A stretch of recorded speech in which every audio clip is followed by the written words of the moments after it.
Assalamualaikum, selamat malam, salam jumpa, salam kenal para sahabat Kahor dimanapun kalian berada. Kembali lagi di malam yang dingin dan penuh misteri ini. Kita sudah sampai di titik paling mengerikan dari kisah Samsudin, si pemuda yang nekat bermain dengan maut demi cinta. Jika pada video sebelumnya kita hanya menyaksikan keberaniannya yang buta, maka di episode ini kita akan mulai membayar semua perbuatannya. Pintu-pintu kegelapan kini terbuka, dan bisikan-bisikan dari alam tak kasat mata bukan lagi sekadar dongeng. Minyak Dilah telah bekerja, namun cinta yang ia dapatkan akan datang bersama konsekuensi yang tak pernah ia duga. Malam itu gubuk reot di pinggir kampung terasa sesak, bukan karena arak yang memabukkan, melainkan karena kehadiran yang tak diundang. Saat Rudi dan Kuncit terkapar dalam tidur mabuk mereka, Samsudin yang masih setengah sadar mendengar sesuatu yang ganjil. Sebuah gedoran keras di pintu, seperti tinju dari dunia lain. Jantungnya berdebar, napasnya tercekat, karena ia tahu ini bukan gedoran biasa. Ini adalah salam pembuka dari mereka yang telah ia ganggu. Bersiaplah sobat Kahor, karena mulai malam ini tidur kalian tidak akan tenang lagi, karena di luar sana ada sesuatu yang menunggu, sesuatu yang menginginkan lebih dari sekadar pembalasan.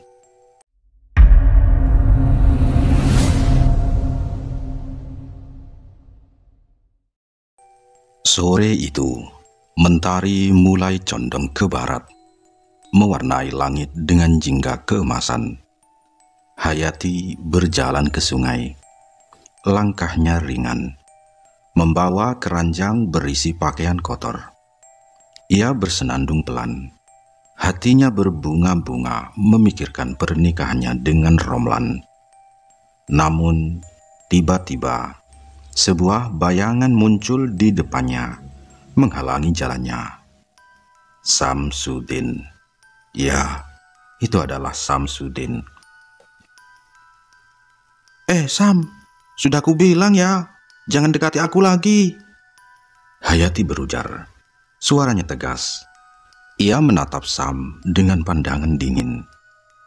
Kau tahu, aku sudah bertunangan. Sam tersenyum sinis.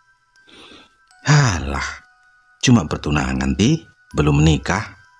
Kau itu masih bisa kurebut, kata Samsudin. Hayati bergidik. Kata-kata Sam terdengar begitu lancang. Menyingkirlah Sam, aku tak mau berurusan denganmu, kata Hayati. Sam tidak bergeming. Ia mendekat. Tangannya terangkat dan mencuil dagu Hayati. Kau terlalu sombong, Hayati. Sebentar lagi kau akan menyesal, kata Samsudin.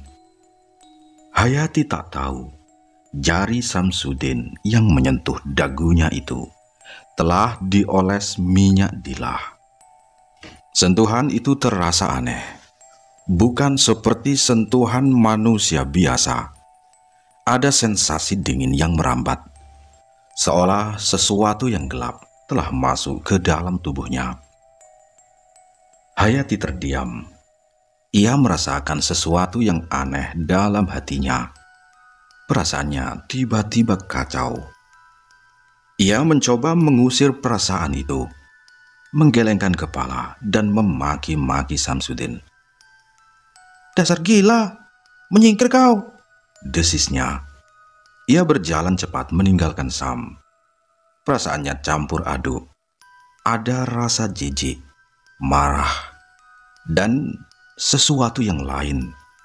Sesuatu yang tak bisa ia jelaskan, yang membuat Sam tiba-tiba terlihat menarik.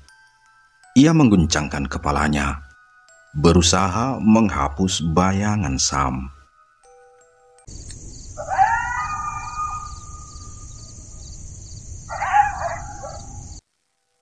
Malam harinya, di gubuk tua, Sam tertawa terbahak-bahak sambil menenggak arak. Ia menceritakan kejadian sore tadi pada Rudi dan Kancit. Dia marah, tapi matanya tak bisa bohong. Ada sesuatu yang berubah, kawan. Aku bisa merasakannya, kata Samsudin. Rudi menepuk pundak Sam.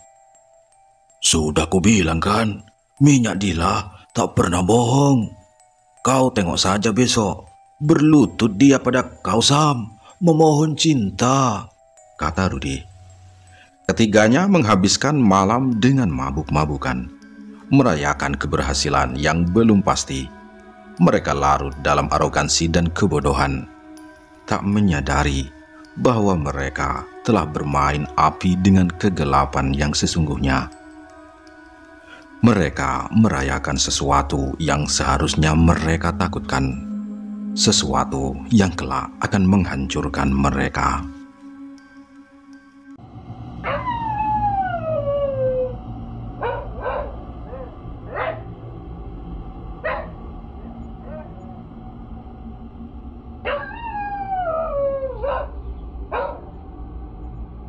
Malam itu, setelah menenggak arak dan mentertawakan rencana mereka, gubuk reot itu dipenuhi aroma alkohol dan rokok. Rudi dan Kuncit sudah terkapar tak sadarkan diri dalam tidur mabuknya. Hanya Samsudin yang masih setengah sadar. Kepalanya pusing, pandangannya kabur. Tiba-tiba, suara gedoran keras di pintu gubuk memecah keheningan.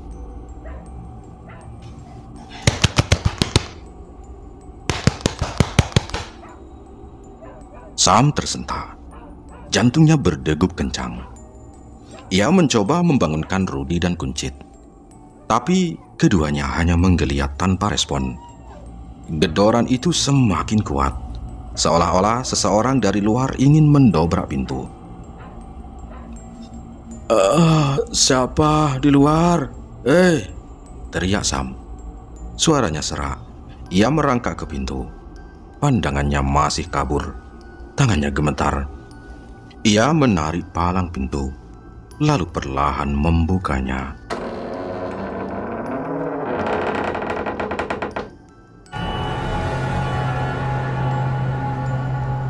Bau busuk. Bau yang ia kenali menusuk hidungnya. Aroma dari liang lahat. Matanya membulat. Di depannya berdiri tegak sesosok mayat dengan kafan lusuh dan robek. Wajahnya pucat pasi, matanya cekung, dan bibirnya membiru. Itu wajah yang ia lihat di dalam kuburan. Jasad yang lidahnya ia gigit.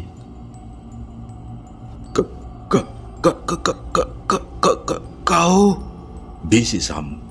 Suaranya tercekat di tenggorokan. Mayat itu tidak bergerak, tapi matanya yang kosong menatap lurus ke arah Sam. Tatapan itu penuh kemarahan, seolah menuntut pembalasan. Sam tidak tahu apakah ia masih mabuk atau ini nyata. Tapi aroma busuk itu, udara dingin yang tiba-tiba menyeruak, dan bulu kuduknya yang merinding, semua terlalu nyata. Dengan panik, Sam membanting pintu gubuk sekeras-kerasnya. Ia bersandar di pintu yang tertutup. Napasnya terengah-engah. Keringat dingin mengalir dari dahinya. Tapi, dari balik pintu, ia melihat bayangan hitam. Bayangan itu seperti menerjang, seolah sosok mayat itu berusaha menembus pintu. Udara dingin dalam gubuk terasa semakin dingin. Sam menutup matanya, berharap semua ini hanya mimpi. Ketika ia membukanya, bayangan itu sudah tidak ada. Sosok itu lenyap, seolah ia tak pernah ada. Namun, dinginnya udara dan ketakutan yang merasukinya tidak hilang. Malam itu, Sam tidak bisa tidur. Ia duduk bersandar di pintu gubuk, berjaga. Ia tahu apa yang datang padanya malam ini bukanlah mimpi. Itu adalah konsekuensi dari perbuatannya.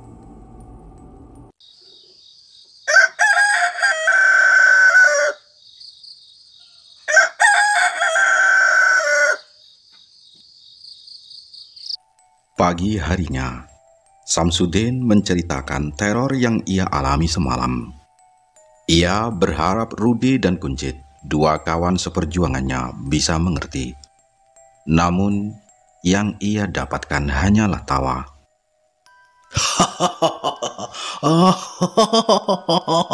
Aduh, Sam.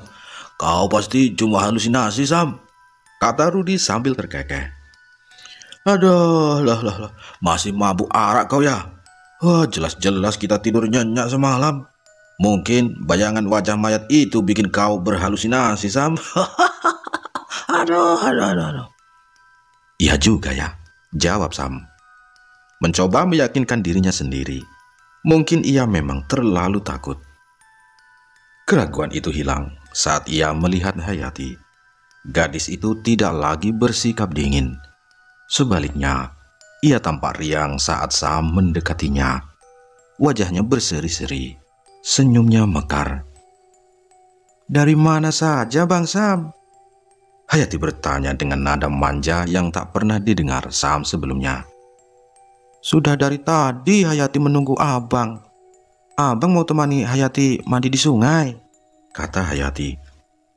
Samsudin merasa bagai mendapatkan durian runtuh. Tawaran yang tak pernah ia bayangkan. Ia mengangguk. Hatinya melonjak kegirangan. Mereka berjalan berdua ke sungai. Sam duduk di tepian, mengamati Hayati yang berenang di antara batu-batuan. Melihat senyumnya, mendengar tawa renyahnya, membuat Sam mabuk kepayang.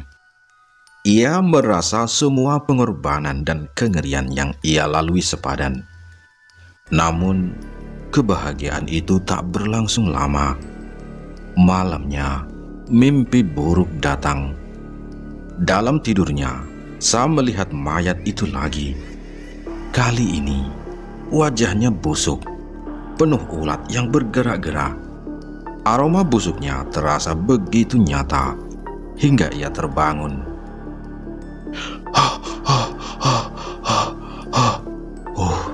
Cuma mimpi. Napasnya terengah-engah dan seluruh tubuhnya gemetaran. Ia berusaha meyakinkan diri bahwa ini hanyalah mimpi. Tapi kengerian itu terasa begitu nyata.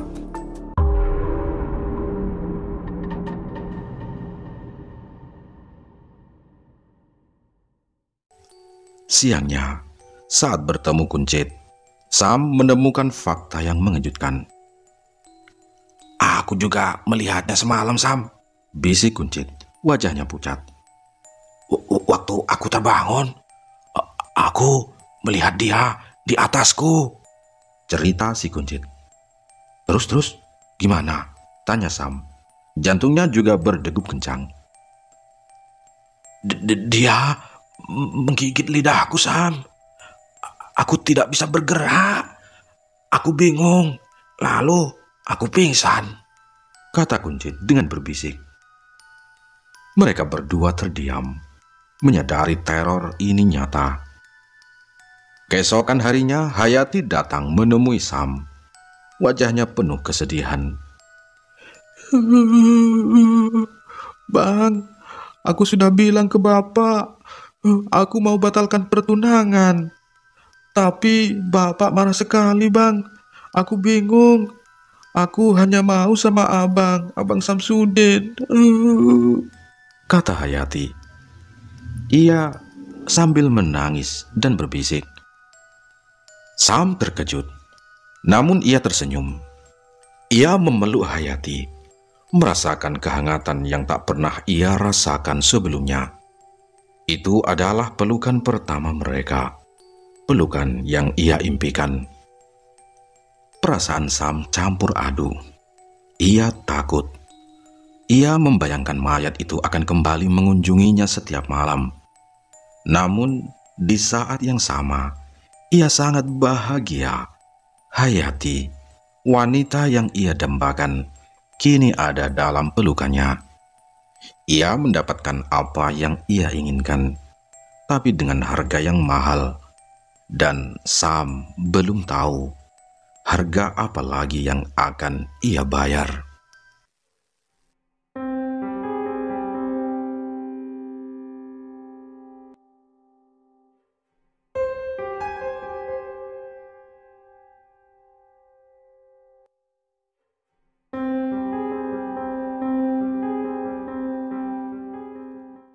Malam ketiga adalah malam terburuk. Sam, Rudy, dan Kuncit memutuskan untuk tidur di gubuk kosong, tempat mereka biasa berkumpul. Rudy masih saja mentertawakan Sam dan Kuncit, meremehkan ketakutan mereka. Sudahlah, itu cuma halusinasi, Sam. Besok kita ke dukun, suruh campi-campi biar mereka nggak datang, kata Rudy. Namun, ketika jarum jam menunjukkan pukul 12 malam, angin bertiup kencang, menggoyangkan gubuk. Udara dingin yang menusuk menembus celah-celah dinding kayu, membuat mereka bertiga menggigil. Dingin. Apalagi ini? Keluh si Sam. Suaranya bergetar. Walah, bukan apa-apa. Mungkin angin puting beliung, jawab si Rudy, mencoba terdengar tenang. Namun ia tidak bisa menyembunyikan ketakutannya saat melihat Kuncit meringkuk di pojok, menggigil ketakutan. Tiba-tiba, suara gedoran keras terdengar dari pintu gubuk.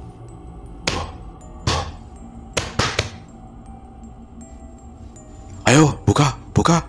Kalau kalian tidak takut, yo buka. Itu, ada gedoran, tantang Sam yang kini mulai putus asa. Rudy yang masih sok berani berjalan perlahan ke arah pintu. Dengan tangan gemetar, ia membuka pintu.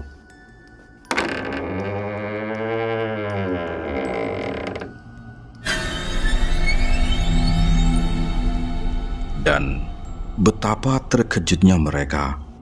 Bukan satu, bukan dua, tapi puluhan mayat dengan kafan lusuh berkerumun di depan pintu.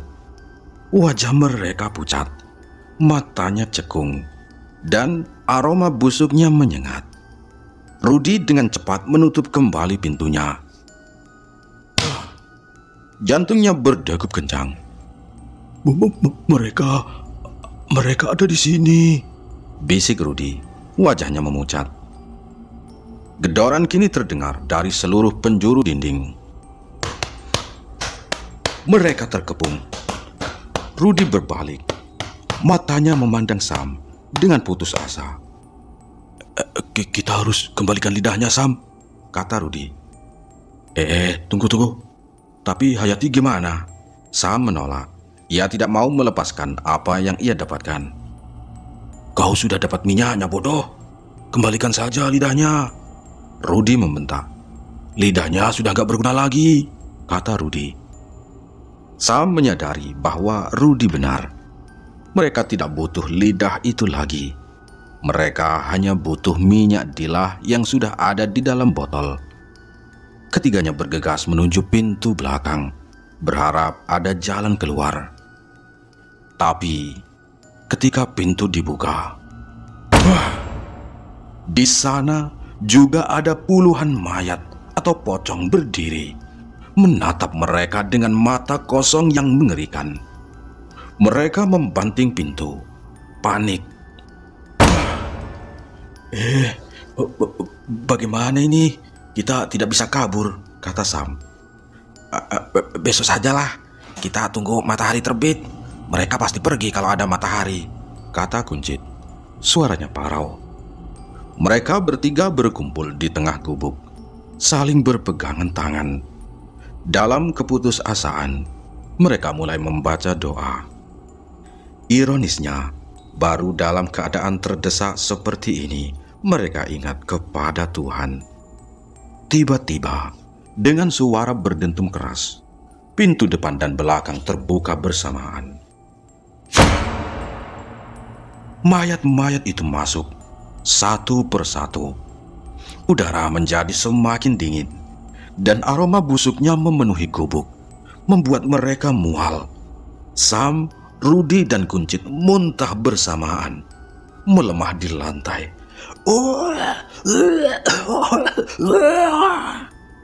Mayat-mayat itu semakin mendekat. Ketika tubuh mereka lemas dan gemetar, mayat-mayat itu sudah berada di dekat mereka. Cairan kental mirip lendir meleleh dari kulit mereka yang membusuk, menetes ke Sam, Rudy, dan Kuncit.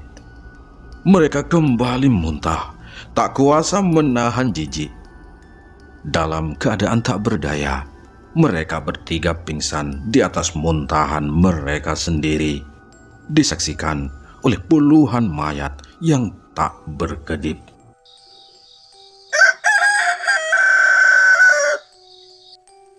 Saat kokok ayam memecah fajar, Sam, Rudy, dan Kuncit terbangun di tempat yang paling mereka takuti, di atas makam yang mereka gali.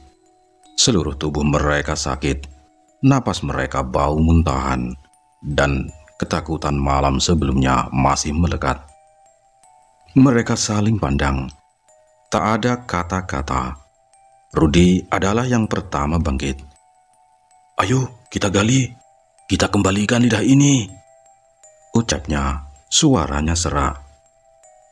Tanpa menunggu jawaban, mereka mulai menggali makam yang sudah mereka rusak.